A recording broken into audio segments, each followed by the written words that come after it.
Vamos lá, passando para o próximo caso. Obrigada, Mari, por ter aceitado esse convite e parabéns pela aula, viu? Agora a gente tem o Tiago, que aceitou novamente o nosso convite, aceitou um grande desafio de novo, né, Tiago? De em pouco tempo conseguir aí destrinchar mais um artigo para a gente. Então, boa aula, Tiago. Oi, gente, boa tarde, tudo bom? Eu sou o Tiago, sou fisioterapeuta aqui da casa também. Estou no 5º andar, lá na ANEL, então daqui a pouco vocês passam com a gente, lá com os pequenininhos. E hoje a gente vai falar um pouquinho desse artigo, vocês vão ver que já é um artigo um pouquinho diferente do da Mari. Porque o da Mari já tinha uma metodologia, tinha um grupo de estudo, de intervenção. Esse aqui é um estudo mais fisiológico, mais conceitual, ele vai explicar algumas coisas, vamos introduzir alguns conceitos e também vamos discutir ao final. Esse artigo, ele basicamente fala sobre estratégias à beira-leito, para que nós possamos prevenir tanto a PCILI quanto a VILI num paciente com SARA.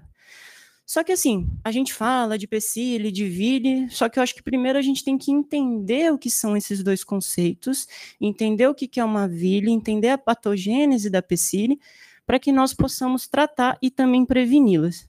Deixa eu ver aqui como funciona. Tá. Então, só para introduzir, quando nós falamos de ventilação mecânica, nosso primeiro contato com a ventilação mecânica na faculdade é o seguinte: a ventilação mecânica não é algo curativo, é algo que vai servir de ponte. Então, você tem aquele paciente que desenvolveu uma insuficiência respiratória, por qualquer motivo que seja, independente, e ele não consegue manter perviedade via aérea, não consegue manter a frequência respiratória e precisa ser entubado. Quando nós já entubamos o paciente, já queremos pensar no quê? Que a gente vai extubar esse paciente. E quando eu falo isso, que ela não é uma terapia curativa, ela é uma terapia que vai ser basicamente como ponte para alguma coisa, precisamos ver que não é algo tão fisiológico. E por que eu falo isso? Se não é tão fisiológico, o paciente ele fica passivo a ter lesões induzidas pela ventilação mecânica. Então, primeiramente, vamos falar da VILI. Então, a lesão induzida pela ventilação mecânica são os efeitos deletérios oriundos do ventilador. Então, como eu falei, o ventilador ele não é fisiológico. Nosso objetivo é tentar deixar o mais próximo do fisiológico para não gerar tanta lesão. Mas, e com isso, nós precisamos entender esses dois conceitos aqui que vai ser a base de toda a discussão do artigo, que é o conceito de estresse, que é o próprio estresse na unidade alveolar, e o estresse pulmonar, que é a deformação, a deformação da unidade alveolar em decorrência do volume insuflado. Então, quando nós entendemos que o paciente em ventilação mecânica ele fica sobre tanto o estresse quanto o strain, nós já começamos a pensar em maneiras de evitar que elas sejam acentuadas. Porque vocês vão observar que quanto maior for o estresse, quanto maior for o strain, aumenta isso aqui, ó, a permeabilidade do epitélio alveolar. E esse aumento da permeabilidade vai começar a gerar translocação de mediadores pró-inflamatórios. Então, se nós pensarmos bem, todos os nossos órgãos e sistemas, seja o sistema mesentérico, renal, hepático, sistema nervoso central, todo o sangue que está perfundindo esses sistemas passaram por algum lugar, que é o pulmão. Agora pense, se o pulmão ele está inflamado, consequentemente toda essa inflamação vai decorrer para outros órgãos e sistemas. Então você vai ter um paciente cada vez mais inflamado e essa inflamação vai culminar em desfechos desfavoráveis. Isso aqui é basicamente o biotrauma. Trouxe essa imagem aqui bem bacana, que é do New England de 2017, que ele fala um pouquinho sobre a SARA, sobre o mecanismo da ARDS. Então, começando da direita para a esquerda. Então, na direita, a gente aqui tem o epitélio brônquico, tem aqui a membrana alveolar, o pneumócito do tipo 2, produzindo surfactante. Então, lembrar a função do surfactante, que ele diminui tensão superficial e diminui a quantidade de líquido, né?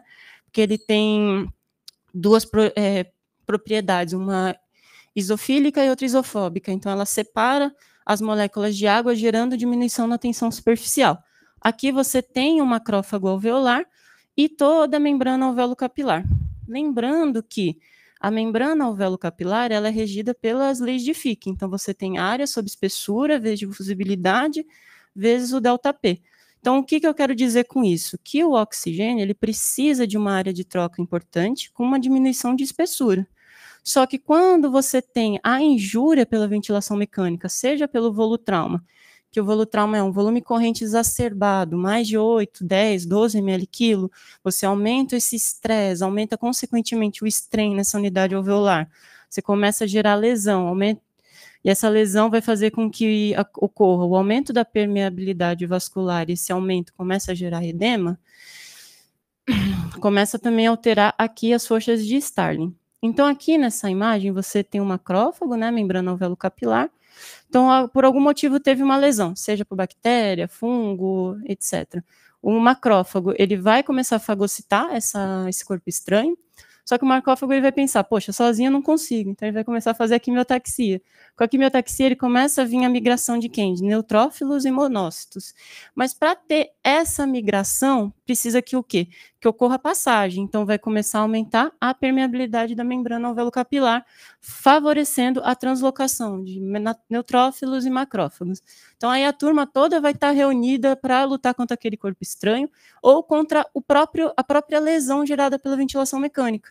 Então, entende? Você tem tanta pressão, volume corrente desfavoráveis, ou seja, muito agressivo, você começa a gerar lesão nessa unidade alveolar, fazendo com que aumente a permeabilidade de membrana, aumente a translocação de mediadores pró-inflamatórios, então começa a ter aumento de interleucina 6, interleucina 8, fator de necrose tumoral alfa.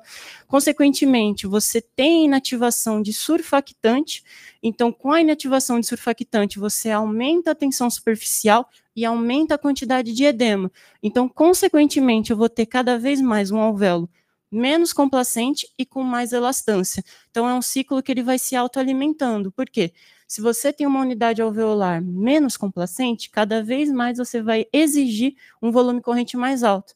Cada vez mais gerando lesão, e esse ciclo vai se retroalimentando. E qual é o problema disso tudo? É esse carinha aqui, ó, os fibroblastos. Porque no final de tudo, eles vão começar a aparecer. Então, ao final, vai ter um pulmão completamente fibrosado. Então, você começa a dar injúria, lógico, o paciente já com SARA, e aí você vai fazer o quê? Vai fazer uma ventilação agressiva, vai piorar mais ainda a inflamação. Então, essa inflamação vai para os órgãos e sistemas, e no final você vai ter um pulmão completamente fibrosado. Aqui são as outras definições, né? O barotrauma por pressões, seja principalmente a pressão alveolar em demasia, podendo gerar até ruptura dessa unidade, que nós chamamos de pneumotórax, e o atelectrauma, que é o fechamento e abertura cíclica da unidade alveolar. Então, dependendo, se nós não soubermos otimizar a PIP, o alvéolo ele tende a fechar e abrir, a fechar e abrir. Essa é abertura e fechamento cíclico. E cada vez que vai acontecendo isso, vai gerando mais lesão, vai gerando mais estresse, vai gerando mais strain, e vai gerando toda essa cascata inflamatória. E, no final, teremos o biotrauma, que é a inflamação sistêmica. Com isso, a gente entende mais ou menos a gênese da vilha. Agora, temos que entender como é que funciona a patogênese da PCILI. Então, a PCILI é a lesão pulmonar autoinduzida pelo ventilador, autoinduzida pelo paciente. Então, vamos imaginar que estamos aqui. Aí, do nada, a gente desenvolve SARA. Então, o nosso pulmão vai estar completamente heterogêneo. Então, vai ter áreas de hiperdistensão, áreas de colapso, enfim. O que vai acontecer? Muito provavelmente, você vai ter uma alteração nas propriedades de FIC, ou seja, você vai ter uma diminuição de área de troca e aumento de espessura. Consequentemente, vai diminuir a troca de oxigênio para a sua membrana alveolo-capilar. Com isso, começa a ter hipoxemia. A hipoxemia começa a gerar uma estimulação em quimiorreceptor, principalmente quimiorreceptor periférico, que eles ficam lá no arco da aórtica, no glomo carotídeo. Ele começa a gerar um estímulo excitatório para o centro respiratório, lá no ramo bulbar, na região dorsal. Esse centro vai fazer o quê? Vai começar a excitar musculatura ventilatória. Então, começa a ter uma hiperestimulação de drive. O seu centro respiratório, o seu drive respiratório vai pensar o quê? Poxa, estou com hipoxemia, eu preciso compensar com o quê? Com volume minuto. Seja, o volume minuto vai ser compensado tanto por aumento de frequência quanto pelo aumento de volume corrente.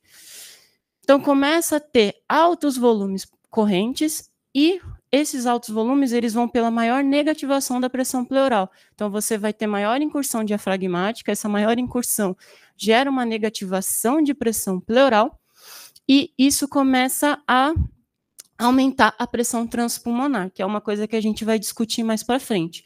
Mas, basicamente, você sempre quando tem um aumento de pressão transpulmonar, teoricamente, aumentaria o volume corrente.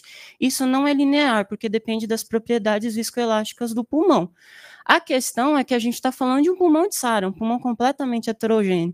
Então, não vai ser um pulmão que vai estar capacitado para lidar com um volume corrente, vamos supor, de 12 ml quilo, com uma frequência ainda exacerbada. Então, o paciente, pela própria hiperestimulação de drive respiratório, ele começa a se lesionar, ele começa a gerar maior estresse e maior strain nas suas unidades alveolares. Então, o objetivo desse estudo é realizar um resumo de estratégias que possam minimizar os mecanismos fisiológicos ou fisiopatológicos da vilha e da PECILI. Então, agora que nós entendemos como é que funciona a gênese da vilha e da PECILI, nós podemos compreender da melhor maneira para poder tratá-la, ou evitá-la no caso. Então, uma das frentes é a cânula nasal de alto fluxo e a pressão contínua de vias aéreas, que é o CPAP, ou consequentemente também a VNI, que você vai ter os 2 níveis pressóricos. Eu não vou entrar no mérito do funcionamento delas, porque esse não é o objetivo do estudo. A questão é, eu tenho um drive hiperestimulado pela hipoxemia ou pela atelectasia, enfim. Essas modalidades não ventilatórias, elas estão lá para o quê? Diminuir drive, diminuindo o drive, eu diminuo aquela negativação de pressão pleural, diminuo a pressão transpulmonar, gerando um menor estresse e strain das unidades alveolares. Então, o paciente, teoricamente, pararia de se lesionar. Porém, será que nós estamos evitando ou postergando essa intubação? Então, a partir do momento que é instituída a modalidade não invasiva, precisamos avaliar muito bem esse paciente para ver se ele está em curva de melhora ou está em curva de piora. Por quê? Se ele estiver ainda com o drive hiperestimulado, ele vai continuar negativando, ele vai continuar aumentando a pressão transpulmonar e ele vai continuar se autolesando. Então, ele vai continuar aquele ciclo inflamatório. E também não podemos esquecer que o diafragma não é porque ele é um músculo ventilatório que ele não deixa de ser um músculo. Então, você vai ter um paciente hipoxêmico com o músculo exigindo mais oxigênio. Então, a probabilidade dele perder ou acabar a reserva dele é muito grande. Então, ele dá aqui algumas formas, né, a terapia de alto fluxo para insuficiência respiratória hipoxêmica, paciente fazer a posição prona acordado ou também a não invasiva. A conclusão que ele chega, a discussão que ele traz é que, independente da técnica utilizada, caso ela gere a postergação da intubação, ela vai promover a gênese da PECILI. Então, o que é importante? Nós entendemos que quanto mais o nosso paciente ele vai estar exposto à hipoxemia, mais ele vai estar estimulando o quimiorreceptor periférico, mais vai estar a estimulação de drive respiratório, maior vai ser a deterioração da complacência do sistema respiratório desse paciente. Por quê? Você vai gerar mais lesão na unidade alveolar, gerando maior translocação de mediadores pró-inflamatórios e, consequentemente, você vai ter cada vez mais um pulmão menos complacente e com uma maior elastância. Então, consequentemente, você vai ter o resultado, a piora da troca gasosa e a dificuldade de manter uma pressão de distensão dentro dos limites seguros, porque você vai cada vez ter um alvéolo mais duro, digamos assim, que cada pouquinho de volume corrente já vai gerar uma pressão de distensão muito grande. Então, daqui a pouco a gente vai ter que começar a compensar o quê? Com frequência. Então, o que é importante é avaliar um paciente sobre a não invasiva e o catéter de alto fluxo. Para o alto fluxo, a gente entra com o índice ROX, que vem o R da frequência respiratória e o OX da oxigenação. O que é interessante do índice ROX é que nós conseguimos observar tanto a parte de troca, né, a parte da oxigenação do nosso paciente, como também a gente consegue ver se esse drive respiratório continua hiperestimulado ou não. Caso o paciente ele tenha um score menor que 3,85, é importante já considerar a intubação, porque é um paciente que ele vai começar a se lesionar e vai piorar cada vez mais a complacência do sistema, e quando entubar ele já não vai ter quase nada de reserva. Para não invasiva, a gente usa a escala CORE, que são as 5 variáveis: frequência cardíaca, escala de coma de Glasgow, pH, né, da gasometria, frequência respiratória e índice de oxigenação, que é o índice PF. Então, aqui é o resumo do que o artigo nos traz, como nós vamos poder instituir um suporte não invasivo de forma segura, prevenindo que nós temos a retardação ou postergação da intubação e também prevenindo a PCIL. Então, aqui a gente tem as modalidades, né, o alto fluxo, a máscara nasal e o helmet, né, tanto para CPAP quanto para os 2 níveis pressóricos. Para a terapia de alto fluxo, recomenda a utilização do índice ROX. Olha que interessante aqui, para não invasiva, ó, se você tem um paciente que já está fazendo mais de 9 ml de quilo predito, então é um paciente que ele já está compensando aquele volume minuto, seja por frequência, por volume corrente. Então você já vê, poxa, é um paciente que está com drive hiperestimulado. Será que minha terapia está funcionando? Ou será que eu estou gerando mais lesão para esse meu doente? E também a escala ACOR, que maior que 5 após 1 hora de terapia. Aqui tem ela, a escala, a frequência cardíaca, a gasometria, a escala de Glasgow, relação PF, que seria o índice de oxigenação, e a frequência respiratória. Então, nós estávamos com o nosso paciente em área ambiente, foi instituída a não invasiva, ele falhou, aí teve que ser entubado. Então, entra o suporte invasivo. A partir do momento que nós entubamos nosso paciente, nós temos que pensar, não pode gerar mais lesão, não pode gerar vilha. Então, o suporte, então você tem que ter a segurança do suporte ventilatório invasivo, principalmente quando nós estamos pensando no estresse, que seria o estresse, seria o estresse pulmonar aplicado pela variação pressórica. Então, o autor, ele coloca que a relação da complacência do volume corrente pelo tamanho da área pulmonar, né, o pulmão aerado, que seria o conceito de elastância e o conceito de complacência. Então, quando você quer entender complacência, é só lembrar da fórmula. A fórmula da complacência é volume corrente sobre o ΔP. Pode ser tanto pico menos a PIP, quanto platô menos a PIP. Então, o que eu quero entender? Eu quero entender a variação desse meu alvéolo, que seria a PIP, que seria a forma dele em repouso, e a pressão de platô, que seria o máximo de distensão dele, em decorrente de um volume corrente. Então, é a variação pressórica por um volume corrente. Isso seria a complacência. Entendendo a complacência, eu entendo a elastância, que é 1 sobre complacência, que é o inverso da complacência. Então, se eu tenho um pulmão muito complacente, quer dizer que um pouco de volume corrente ele já tem uma variação muito importante. Já tem uma variação importante. Um pouco de volume corrente tem uma variação pouco importante da pressão, e se ele tem pouca elastância. Agora, se é um pulmão pouco complacente, ele tem muita elastância. Então, as forças de recuo dele vão estar muito fortes. Então, um alvéolo muito duro. Então, o autor ele coloca que um sistema respiratório com uma alta elastância, que acaba sendo maior que 3 centímetros de água, ele vai se beneficiar de um baixo volume corrente. Então, aqui ele frisa bastante para a gente buscar um volume corrente sempre por uma pressão de distensão abaixo de 15 centímetros de água, procurando sempre proteger esse pulmão desse doente. E aí o paciente, entra no outro lado, né? O paciente com baixa elastância, ele pode se beneficiar já com uma baixa sedação, então já é um paciente que já está em curva de melhora, e já podemos aceitar um volume corrente maior do que 6 ml quilo, então já começa a ter uma transição de um paciente de um modo controlado para um modo assisto controlado. Outro conceito que é importante, né, é o strain, que é a deformação das unidades alveolares pelo volume insuflado pulmonar, que seria o volume corrente. Então, você tem uma relação do volume corrente pelo volume expiratório final do pulmão. Então, isso seria o tamanho pulmonar pela PIP.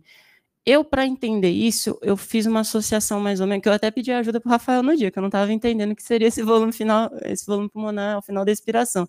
Mas pensa mais ou menos como se fosse a CRF. É o volume que está lá no final do pulmão, ao final dessa exalação. Então, o que a gente precisa é um baixo volume corrente para minimizar essa pressão de distensão em demasia.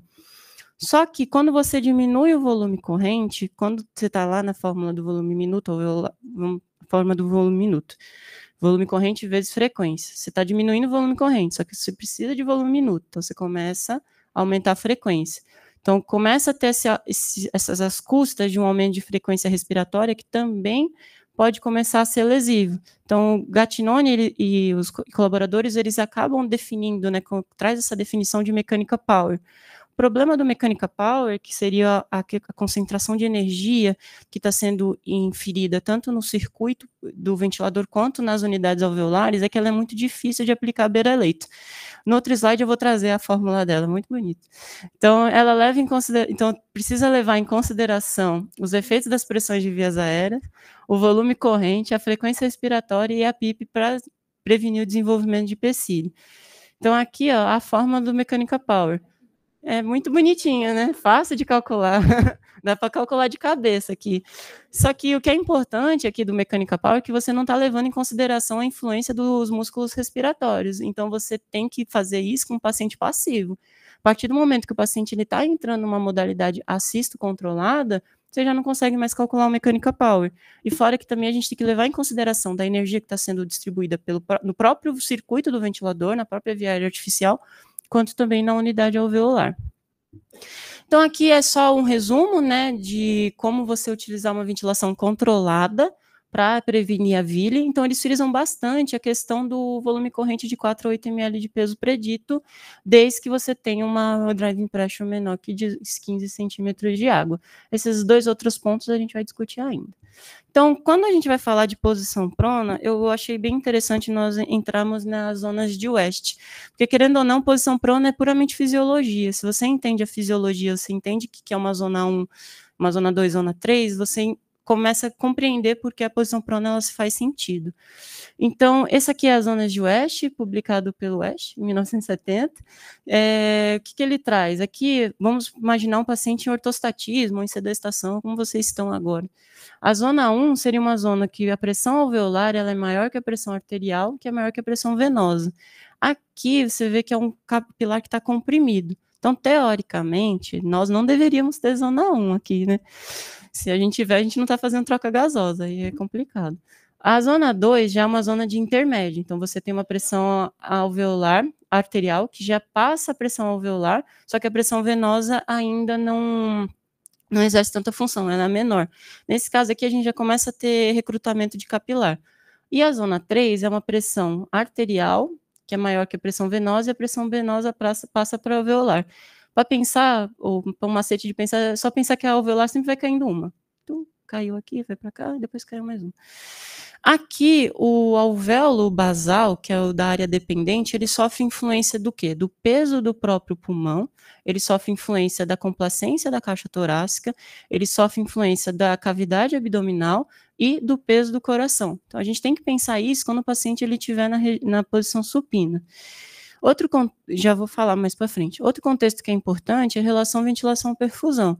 Então, quando a gente vê aqui aqui seria um pulmão em ortostatismo ou em sedestação, você vê que a ventilação alveolar desse pulmão, do pulmão apical, ela acaba sendo maior em relação à perfusão. Você tem 0,24 sobre 0,07. Então, isso daria uma relação VQ mais alta.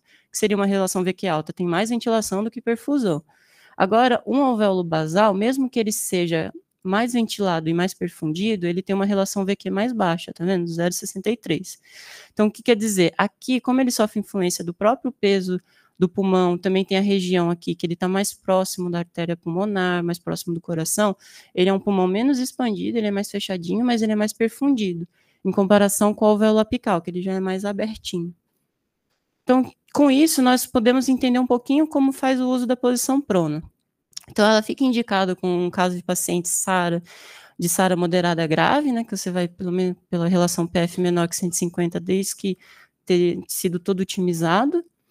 E os efeitos benéficos dela seria a redução do desenvolvimento da vilha, uma melhora de função de VD, porque, consequentemente, uma melhor areação, uma maior homogeneização do parênquima pulmonar vai gerar menos áreas de vasoconstrição e hipóxia, e isso vai diminuir a resistência da vasculatura pulmonar, consequentemente diminuindo o pós-carga de VD. E, consequentemente, melhora da oxigenação. Aí eu trouxe essa imagem aqui, que ele é um artigo de atualização em posição prona do Profísio, de 2023. Então, a gente vê aqui, em posição supina, você tem áreas de hiperdistensão, que é representada pelo essa azulzinho. Em verde, você tem as áreas saudáveis. a amarela seria a área de risco e o vermelho seria as áreas colapsadas. Que a gente consegue observar que o paciente ele tem uma ventilação completamente heterogênea. Então, ele tem um aumento de pressão transpulmonar aqui, porque fica muito mais fácil do ar vencer a resistência aqui de um alvéolo que está hiperdistendido do que um alvéolo colapsado. É muito difícil você vencer essa resistência. Só que o fluxo sanguíneo, ele também está em regiões mais dorsais, porque está mais perto do coração, está mais perto da tronco pulmonar. Então, na posição supina, você tem maior diferença entre a pressão transpulmonar antero e posterior. Você tem maior compressão dos lobos posteriores pelo coração e pelas vísceras abdominais, então o paciente está deitado, o conteúdo abdominal joga o diafragma para sua zona de recuo, né? Então começa a comprimir as regiões dorsais. Você tem um desacoplamento entre áreas melhor perfundidas e ventiladas, começa a ter a hiperdistensão dessas áreas anteriores e começa a ter mais áreas de shunt, principalmente nas áreas dorsais. O que seria a área de shunt? Não tem ventilação, mas tem perfusão. E quando nós realizamos a posição prona, tende a fazer uma homogeneização. Notem que o fluxo sanguíneo ele continua aumentado na região dorsal, só que agora você tem uma região dorsal mais saudável, menos colapsada. Então, ele diminui a diferença da pressão transpulmonar, então acaba sendo mais homogêneo. Você tem uma redução da compressão pulmonar dorsal, porque o peso do pulmão já vai sendo, o vetor de peso está indo para baixo. Consequentemente, tem um melhor acoplamento da relação ventilação-perfusão. Começa a diminuir a redução, né, da hiperdistensão anterior, melhora a drenagem de secreção e redução das áreas de shunt. Aí, aqui, depois que nós entendemos, né, a posição prona é basicamente para você trazer uma homogeneização, né, da ventilação do paciente, entra a questão de PIP e de recrutamento. Então, a PIP, ela é benéfica, mas até certo ponto e até certo perfil de paciente. Nem todo paciente ele vai se beneficiar de alta PIP, tem paciente que já não tem um perfil tanto de recrutabilidade. Então, a PIP ela é importante, né, para você aumentar a área do volume pulmonar aerado, que é aquele volume expiratório, o volume pulmonar ao final da exalação. Consequentemente, você vai ter uma melhora da troca gasosa e, consequentemente, uma melhora da ventilação, reduzindo esse strain dinâmico, que seria a deformação a cada ciclo da unidade alveolar. Então, o que é importante é nós avaliarmos o perfil de recrutabilidade do paciente. Então, um paciente com alta PIP e baixa recrutabilidade é um paciente que vai ter muita hiperdistensão, ou seja, um paciente que vai ter muita zona 1. Então, é legal a gente já começar a fazer essas associações com a fisiologia. E existem vários métodos de avaliação para ver o paciente, o perfil de recrutabilidade. O que o autor ele coloca é a relação RI, que é essa fórmula que eu já explico. A relação RI em menor que 0,5 a 0,3 é um paciente que tem um baixo perfil de recrutamento. Então, é um paciente que vai gerar mais hiperdistensão se você usar alta PIP. Agora, um paciente que tem uma relação RI de 0,5 a 0,7 vão se beneficiar de alta PIP. Então, a relação RI, que é essa fórmula aqui, você vai fazer ela em dois momentos. Geralmente, se preconiza um gap de 10 centímetros de água entre a PIP mais alta e a PIP mais baixa. Geralmente, você calcula a PIP mais alta pela pressão de oclusão da artéria pulmonar, mas você pode usar, a priori, eles falam de 15 a 5. Vai passar o paciente para volume controlado, então é um paciente que ele tem que estar passivo à ventilação, e você vai calcular o volume corrente do paciente em uma PIP de 15 e o volume corrente do paciente uma PIP de 5, que seria alta PIP e baixa PIP.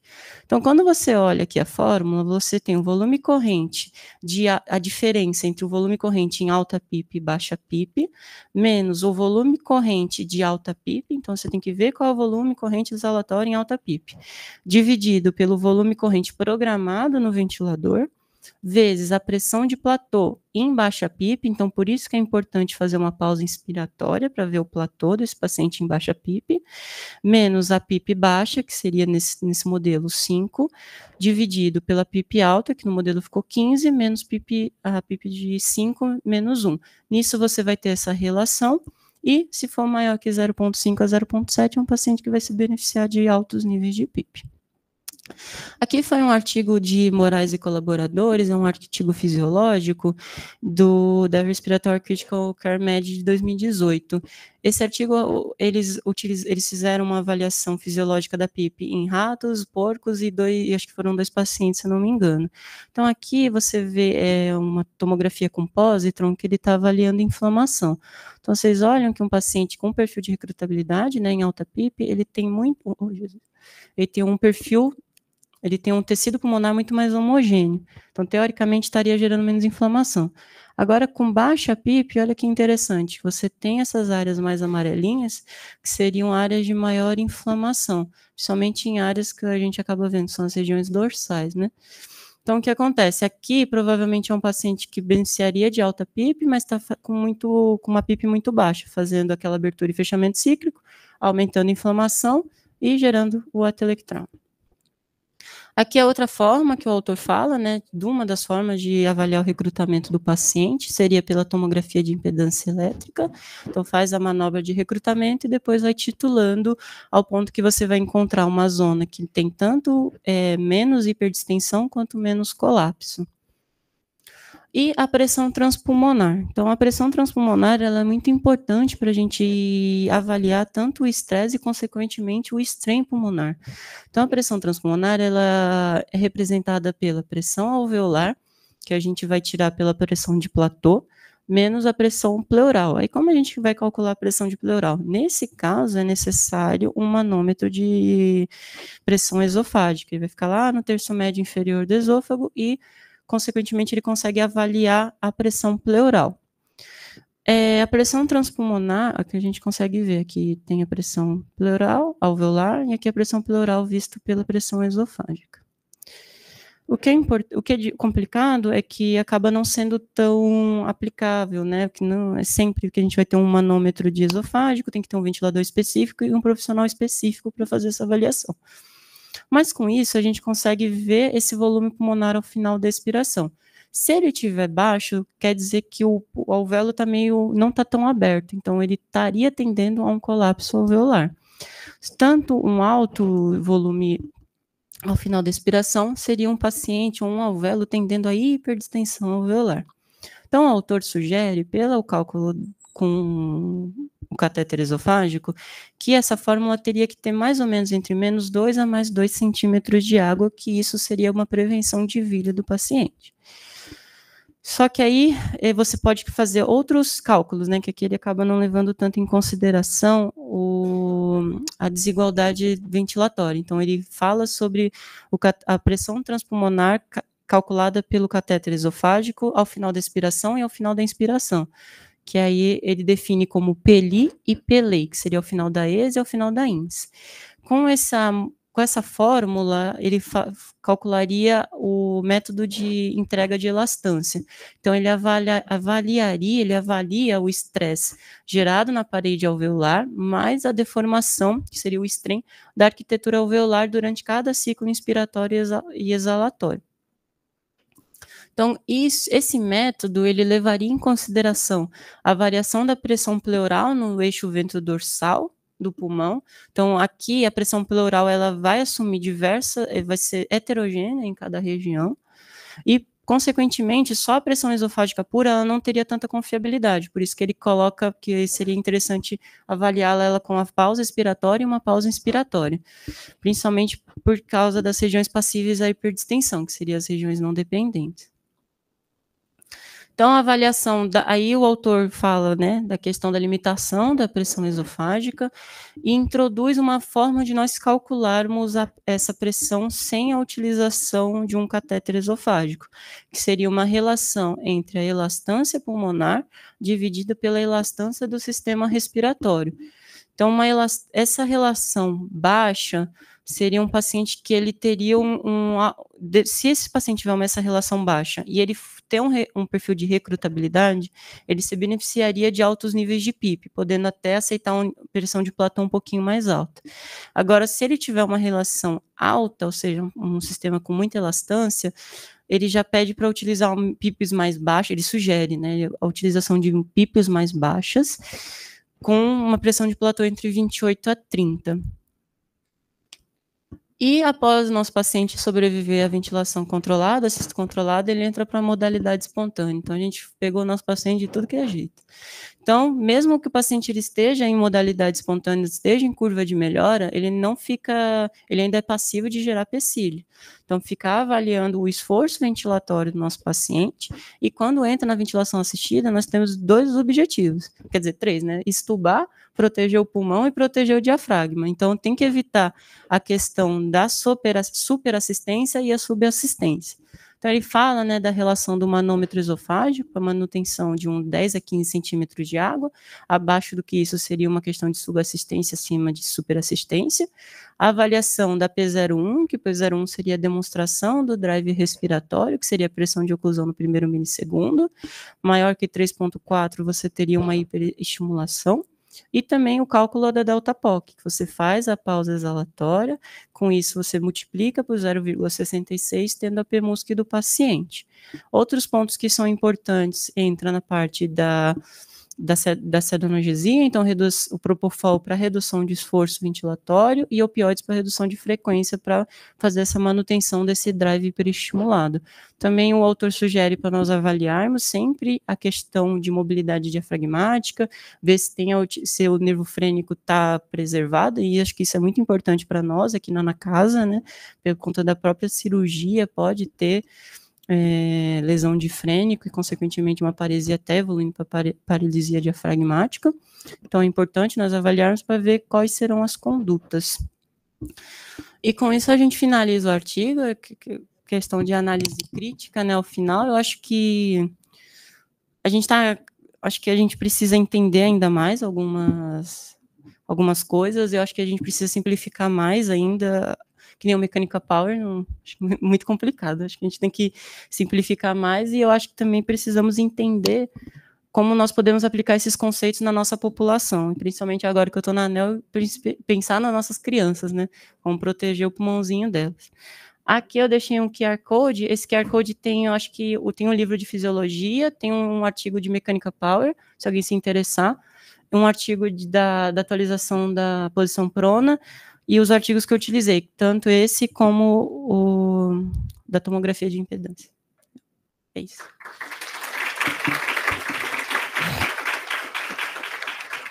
Que legal. Posso respirar fundo? Sem fazer PSILI? Pode fazer.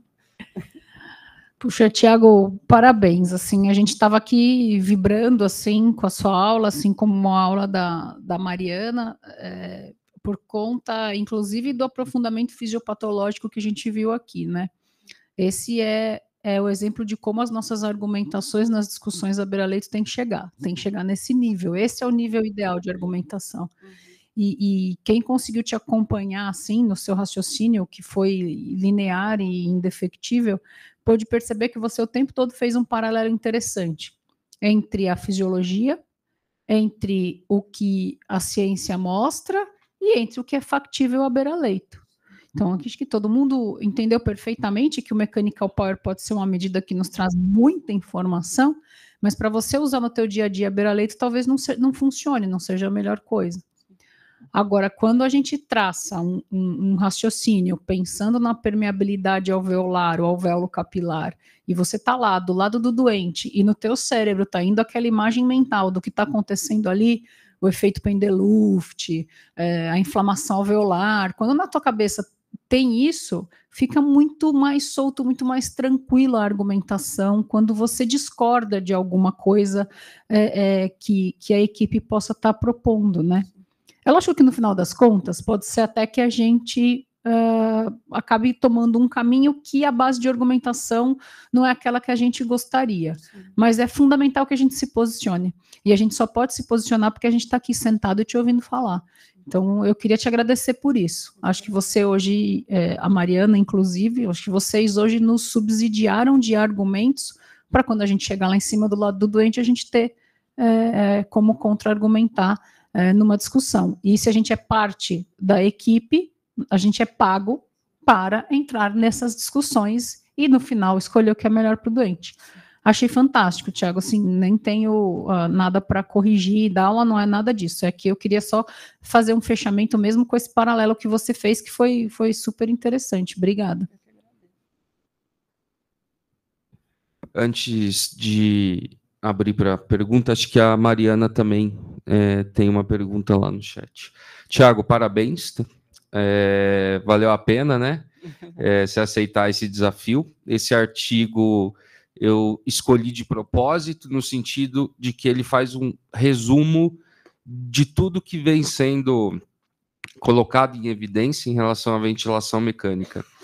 E como a Kelly falou, entender essa fisiologia nos dá a maior base de argumentação para conseguir fazer o melhor tratamento clínico, né? Não tem como a gente querer fazer algo clínico bem feito se a gente não entende essa base. Então, mais uma vez, parabéns e obrigado aí por ter aceitado esse desafio. Vamos abrir para perguntas.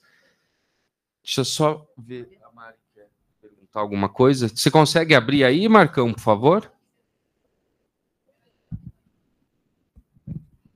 Tiago, parabéns, didática impecável. Né, a gente já sabe, né, que é assim, mas eu queria fazer um comentário que eu acho que a gente relembra muito da época do Covid, né, porque a gente tinha aquele protocolo de entubar rápido, né, por um lado, mesmo não tendo tanto naquele período, né, não deu para rever estudar tanto, né, que a gente estava correndo, mas era a época que a gente vai pensar agora, né, que a gente talvez tenha em algum momento mesmo evitado o PFIL, né, porque a gente se preocupava em manter realmente, né, a integridade, né, dos alvéolos lá, a gente pensava que o paciente realmente ia sofrer consequências, né, e eu vivi para ver uma coisa no slide agora, né, que é a colocação de propofol, deixar o paciente confortável, porque isso a gente briga à beira-leito com o médico, né, porque a gente fala, olha, o paciente realmente está em assincronia, isso, já tem um monte de trabalho falando que aumenta a mortalidade, e é difícil, né, a gente tentar falar só que é porque a gente tem experiência na prática, e é bom que os trabalhos agora estão evidenciando isso, que realmente acontece e, em algum momento, a gente tem que parar, né, e pensar que o paciente precisa de conforto naquele instante para ser ventilado adequadamente. Então, muito parabéns. Eu estou aqui viva para ler isso no slide. Viva mais ou menos. Eu acho que... Eu acho que, assim, a gente também tem que pensar bastante que tudo que a gente discutiu esse artigo é uma relação de um pulmão de SARA. Então, um pulmão completamente heterogêneo, que tem aquelas opacidades difusas, bilateral, etc. Eu acho que a gente precisa também avaliar no nosso paciente cardiopata, né? Nosso paciente que está ali para a ponte de anestésica. Eu sei que depois o importante é depois de 6 horas já estubar, mas acho que a gente precisa também ter esse olhar, porque nem todo paciente ele vai cursar de uma forma tão linear assim, principalmente nossa população. Parabéns, Thiago. Eu estava falando aqui para a Vera, que orgulho, né? E eu vi o Rafael, sem querer puxar o saco dele, quando ele era jovenzinho, apresentando as aulas de fisiologia com extrema profundidade. Então, assim, a minha abordagem é muito mais para lembrar todos o quanto o conhecimento de fisiologia é extremamente importante para a gente entender e para a gente realmente saber como abordar o paciente. Porque o conhecimento raso de fisiologia não vai levar a gente a lugar nenhum, porque você vai fazer repetindo uma receita de alguém ou tentando achar intuitivamente aquilo que é melhor para o paciente. O conhecimento de fisiologia é o melhor argumento, a melhor forma para você entender o que você está fazendo, como também para justificar para os demais aquilo que você pensa, mesmo que você não consiga fazer no primeiro momento, né? Mas muito parabéns mesmo, Thiago, fiquei muito orgulhosa de te ver apresentando. Obrigada.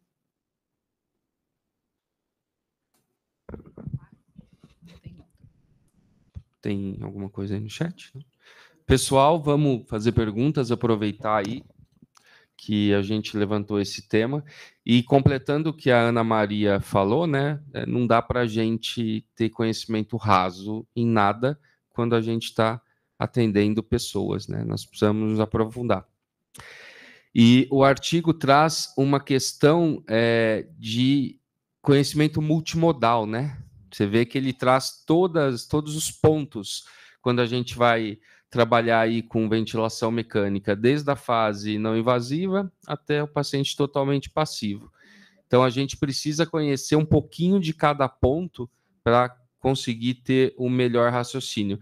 E eu acho que em ventilação mecânica, os futuros estudos vão caminhar para esse sentido mesmo, né? De tentar pegar esses conceitos fisiológicos e trazê-los para a clínica e nesse conhecimento multimodal, né? A gente sabe que não é uma PIP que vai determinar uma melhora de um paciente, não é uma frequência, não é um volume, mas são todas essas variáveis em um único modelo, né? E quanto mais a gente domina essas variáveis, mais a gente tende a entregar um modelo de atendimento com melhor qualidade. Acho que é isso. Dani, quer falar?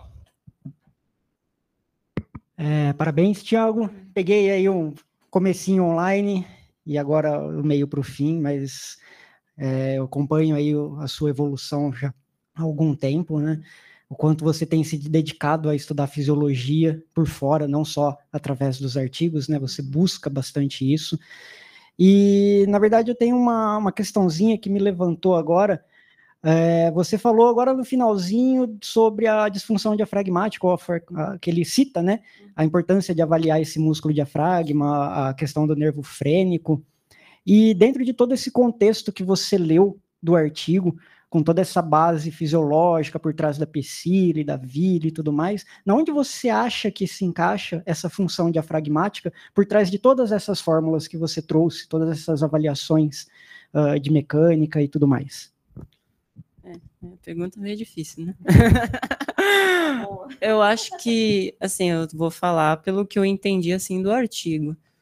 A questão da lesão frênica, ele aborda muito mais num contexto que você vai ter um paciente que vai ter um difícil desmame.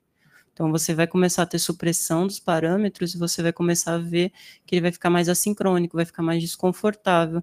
Então, começa a utilizar a musculatura acessória, começa a ter maior ativação de músculo intercostal e isso vai começar a negativar mais ainda a pressão pleural, mais ainda a pressão transpulmonar. Então, ele fala para nós prestarmos atenção na relação do nervo frênico para quando você estiver nessa transição para uma modalidade espontânea.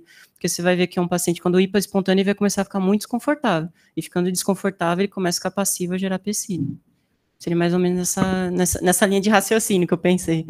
E a gente vê também um padrão inflamatório ali, né? Sim. Desses pacientes, principalmente nessa época do Covid aí, e a gente sabe também que um quadro séptico leva à disfunção diafragmática por conta de uso de corticoides e anti-inflamatórios, então acho que tem bastante relação nisso, né? O artigo não aborda mais a fundo essa função diafragmática, né? Não, tanto que é 3 linhas que ele usa sobre isso, é bem no finalzinho mesmo.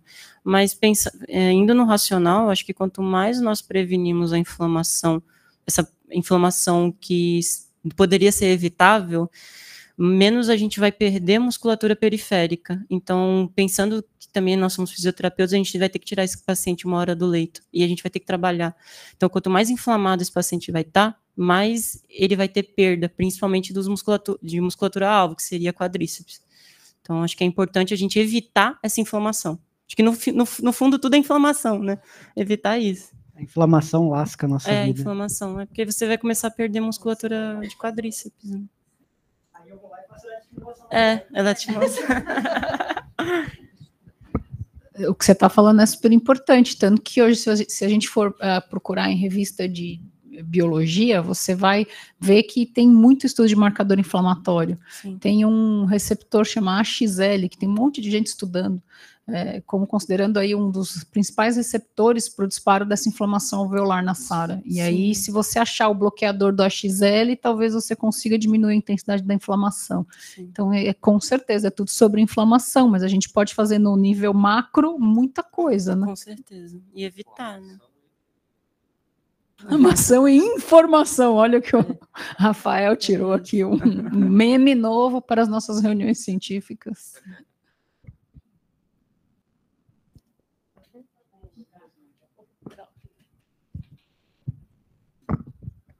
Olá, Tiago, boa tarde. Parabéns pela aula. Eu estava comentando aqui da sua didática, é muito, muito boa, de verdade. Obrigada. Você tem uma didática muito boa para explicar a fisiologia. E, assim, eu faz tempo que eu não vejo estudo na área da pediatria, aproveitando que você está passando por lá. Você sabe se essas medidas de P01, Delta POC, tudo é aplicável na população pediátrica? Sim, é. A gente aplica, sim. Principalmente a P01 acaba não tendo tanta especificidade, nem sensibilidade, mas a POC, sim.